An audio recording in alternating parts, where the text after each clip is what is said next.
आइए बच्चों, हम एमपी पटवारी के होने वाले एग्ज़ाम के लिए कुछ हिंदी के क्वेश्चन लेकर आए हैं।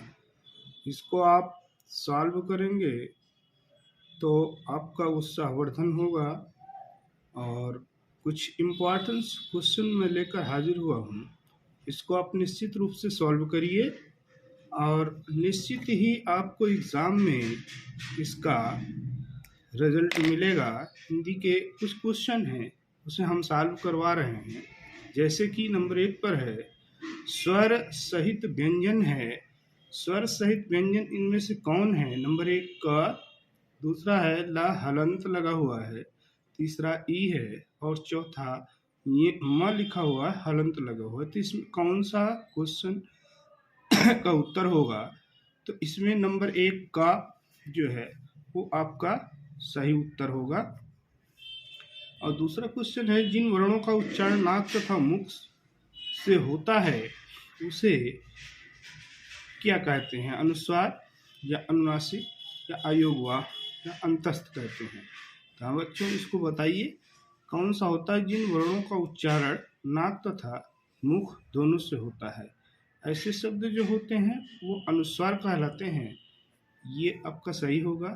तीसरा आपसे पूछा गया है, ऊष्म व्यंजन है। इसमें एक है पहले नंबर पर स्व, दूसरे पे छ, तीसरे पे ता और चौथे पर जो है आपका यह पूछा गया है।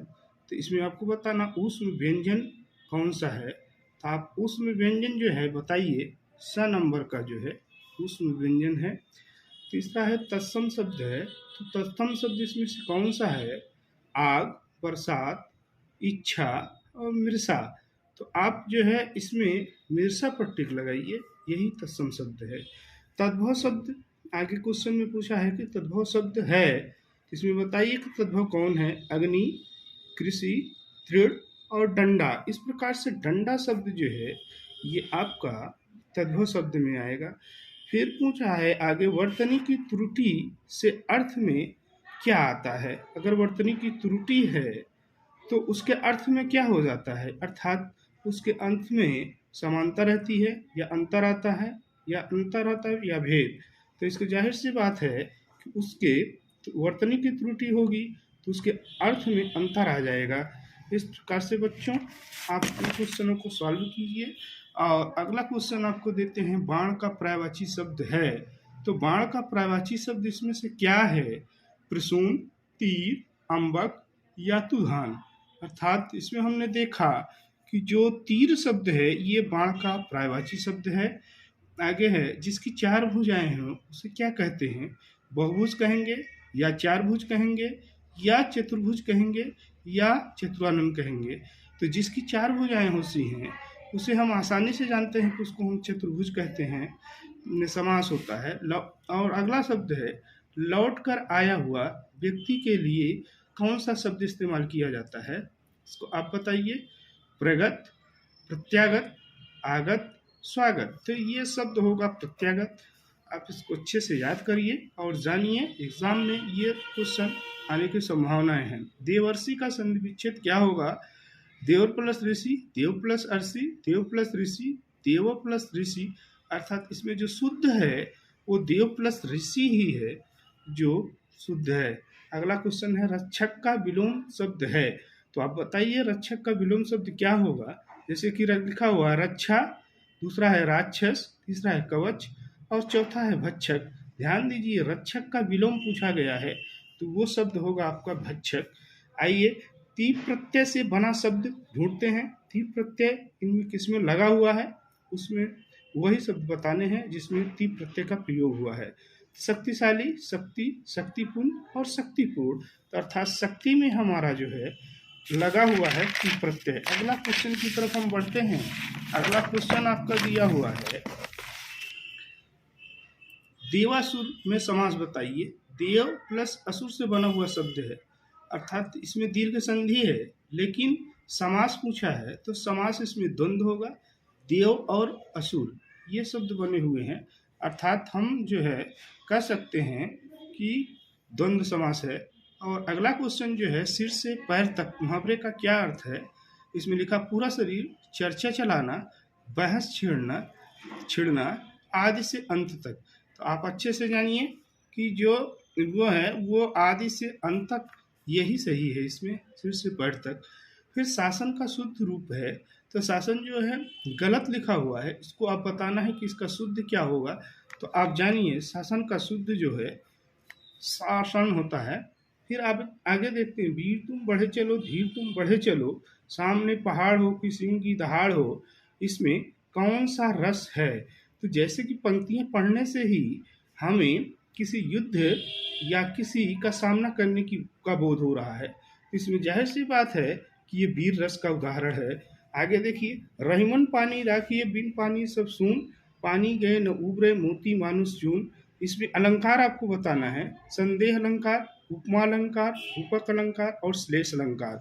तो आपको ये बताना है कि इसमें कौन सा अलंकार है। तो ये बहुत ही फेमस या प्रसिद्ध पंक्तियां हैं, इसे आप अच्छे से जानिए कि ये जो है श्लेष अलंकार का उदाहरण है। और आगे लिखा है बे और बा उपसर्ग किस भाषा का है। जाहिर सी बात, बेपरवाह, बारोजगार, बेरोजगार, इस प्रकार के शब्द आते हैं तो किस भाषा के हैं, ये उपसर्ग के रूप में इस्तेमाल किया जाता है। ये उर्दू और फारसी के भाषा के शब्द आए हुए हैं, ये उपसर्ग हैं। आगे के क्वेश्चन में हम फिर देखते हैं कि संचारी भावों की संख्या कितनी है। तो संचारी भावों की संख्या जो होती है वो 33 होती है। आप ये अच्छे से याद रखिए। वैसे 34 भी कहते हैं, लेकिन 34 जो है ये देव का भी है, उन्होंने 34 माना है, लेकिन आपको संचारी भाव की संख्या केवल और केवल 33 ही बतानी है। फिर आगे चलते हैं, बदनसीब में उपसर्ग बताना है। तो बदनसीब में कौन सा उपसर्ग होगा, बद, नसीब, बदन और बा। तो इसमें बदनसीब में आप जानते रहिए कि बद ही जो है उपसर्ग लगा हुआ है। आगे देखिए, प्रसून का अर्थ है, प्रसून का क्या मतलब होता है, जैसे कमल, फूल, गुलाब, मृत्यु। आपको बताना है कि प्रसून शब्द का क्या अर्थ है, अर्थात प्रसून का अर्थ होता है फूल, जन्म लेना या उत्पन्न होना भी इसका अर्थ होता है। अर्कजा किसके लिए प्रयुक्त होता है, अर्थात अर्कजा शब्द जो आया हुआ है किसके लिए यूज होता है, ये किसी का पर्यायवाची है, इसको आप ढूंढ के बताना है। अर्कजा किसके लिए उपयोग होता है, गंगा नदी, यमुना नदी, महानदी, सतुद्री। अर्थात हम अर्कजा यमुना नदी को बोलते हैं, अर्थात यमुना नदी का ही पर्यायवाची है अर्कजा। आगे देखते हैं, मीनाक्षी का अर्थ होता है, मीनाक्षी दो शब्द से मिलकर बना हुआ, मीन प्लस अच्छी। अर्थात इसका क्या अर्थ होगा, जिसकी आंखें नीली हों, जिसकी आंखें मछली की तरह हो, जिसकी आंखें हिरणी की तरह हो, जिसकी आंख सफ़ेद हो। अर्थात जिसकी आंखें मछली की तरह हो, मीन प्लस अच्छी, अर्थात मीन माने मछली और अच्छी माने आंख होता है। इस प्रकार से जिसकी आंखें मछली की तरह हो उसे हम मीनाक्षी कहते हैं।